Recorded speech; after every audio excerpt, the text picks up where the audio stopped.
municipalizadas que são antigas.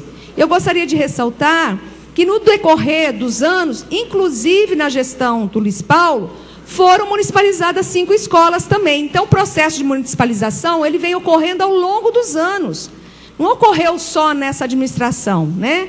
Um processo, ao meu ver, que eu, como secretária hoje, como profissional da educação, faria diferente, tá? Mas era o acordo estabelecido na época pelo Estado e as prefeituras desse Estado, não é? Com relação a... Então, nós fazemos manutenção preventiva, inclusive, como eu cheguei em 2009, inclusive nós fizemos um folder de quanto em quanto tempo uma escola precisa limpar a caixa d'água, limpar o tanque de areia, porque a areia ali não pode ficar o tempo todo, né? Então, tem análise da zoonose, que a gente repassa anualmente, a cada 6 meses, para as escolas, isso é repassado, não é? A Secretaria de Saúde faz. Os telhados, o problema hoje que tem em Vitória se chama telhado. Por quê? Muitas vezes as calhas ficam entupidas, parece que uma coisa pequena, mas não é. Então, precisa de uma manutenção de tempos em tempos dessa calha, porque...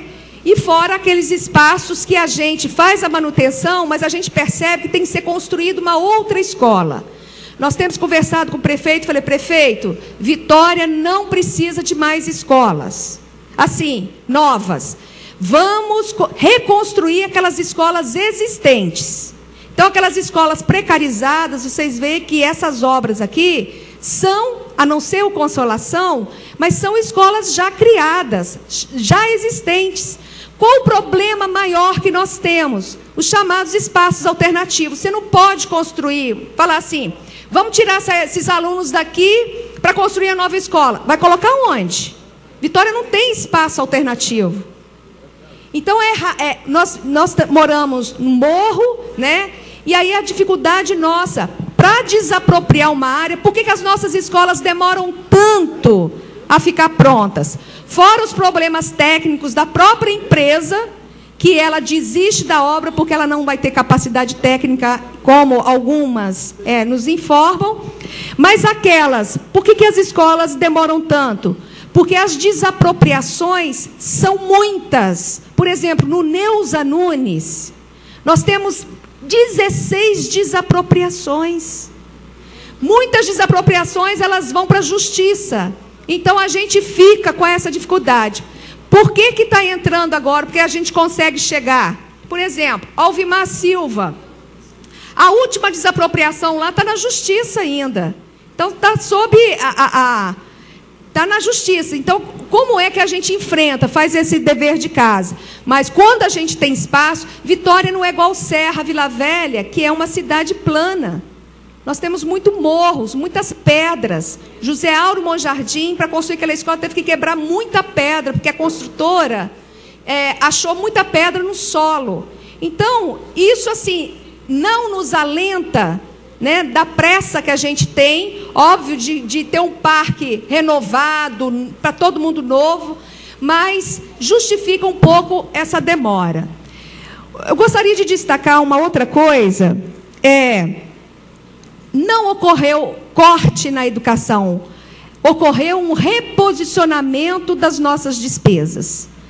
Para quê? Para canalizar para investimento. E responder ao vereador, né,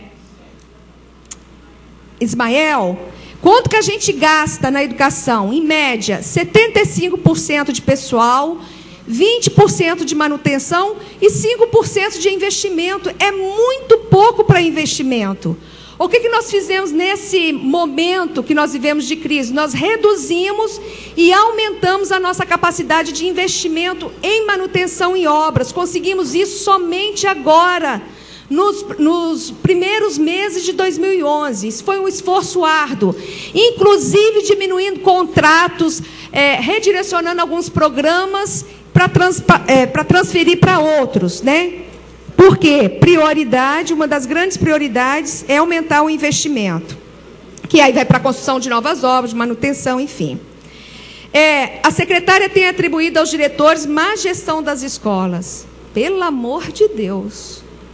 Isso eu nunca disse. Se foi um caso pontual, quando me perguntaram sobre a questão de materiais. Por que é que não tem material nas escolas? Eu estou aqui com todas as listas de materiais que são repassadas 4 vezes, em alguns casos, ao ano, na maioria 3 vezes, material de limpeza, material didático e material de alguns itens de alimento que a escola não compra e nós repassamos, como arroz, feijão, açúcar, pó, enfim, né? O que acontece? Nós temos já a média de consumo nas escolas e de uso desses materiais. Nós acrescentamos um pouquinho à média, inclusive luz, consumo de luz e água. Quando a escola aconteceu alguma coisa, ela fez algum projeto que acabou algum material, qual é o procedimento do gestor? É mandar um ofício para nós solicitar a entrega desses materiais que estão no nosso depósito geral. Então, o nosso depósito ele não fica vazio. Ele fica repondo toda hora mercadoria. O que aconteceu com os pincéis? Vocês sabem que cada material que a gente compra vai para o pregão. O pregão ganha, muitas vezes, o menor preço, né? E ele ganha o menor preço e a qualidade. Veio o pincel, uma empresa, nós temos uma equipe de controle, poderíamos dizer, de controle de qualidade de uso desses equipamentos. Isso é para pá de lixo, isso é até para papel higiênico. Se aquele papel está um custo-benefício, se está superfaturado ou não. Lápis, caneta, borracha. Então, todos os itens que chegam na escola, nos chega, às vezes, aquela qualidade que nós, como pessoa física, compramos para a nossa casa. Mas ela chega uma média satisfatória desse consumo, né, desses materiais, da qualidade desses materiais. A empresa ganhou. Aliás, antes de ganhar, ok, ela ganhou o pregão. Pegamos um material, e os técnicos estão aí para dizer isso, os profissionais da educação estão aí, porque o setor lá faz isso, é de praxe. A empresa mostrou, deu umas caixas, só que testaram, o pincel estava funcionando. Quando foi para as escolas a remessa, alguns desses pincéis começaram a borrar, a manchar o quadro. Foi aí que ficou inutilizado. E aí, o que aconteceu? Aconteceu que nós, depois, compramos e vimos que a qualidade daquele pincel já não satisfazia. Mas, se faltaram 10 pincéis, as escolas tinham como comprar 10 pincéis. Né? O que custa um pincel? Talvez R$1, R$1 e pouco, né?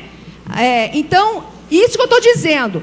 Primeiro, se faltou alguma coisa, solicitar à Secretaria de Educação aquele gênero que naquele momento extrapolou o consumo da média anual. E aí a gente vai verificar. E terceiro, há também a possibilidade de comprar com outro recurso, vereador Bolão, que não é só os 15 mil que vão. Por exemplo, só este semestre, nós temos aqui um repasse para as escolas, porque no passado, é bom deixar claro, segundo as escolas, me diziam, vai pelos bons olhos do outro, vai pela relação amigável que às vezes um secretário tem com o diretor. Nós criamos uma tipologia, um modo mais justo e mais equilibrado de repasse desses recursos, considerando o quê? Porque nós descobrimos que tinha escolas pequenas recebendo mais que escolas grandes. Como que a gente considerou isso? Pela quantidade de alunos, pelo espaço físico. Olha, um espaço físico mais antigo, mais precarizado, precisa de mais recursos para ser mantido, né? Então, nós estamos dando um plus a mais para essas escolas. Isso é o exercício já de 2011. Aquelas escolas que atendem a educação tempo integral, há uma rotatividade, uma permanência de crianças muito intensa nas escolas, gasta mais água, gasta mais luz, gasta mais energia, mais material. Então, nós repassamos para essas escolas que têm educação em tempo integral um recurso a mais. É pouco? É pouco ainda, mas nós repassamos em relação àquelas que não têm. Então, hoje, as escolas maiores, elas recebem mais, aquelas escolas que têm menos alunos, então ela recebe de acordo per capita por aluno, que é igual para todo mundo, e mais aquele montante de repasse que diz respeito isso não foi invenção da secretária de Educação, invenção de um grupo de secretaria, foi um apelo das próprias escolas em montar uma outra possibilidade de repasse para as escolas, né? Mais equilibrado, mais justo.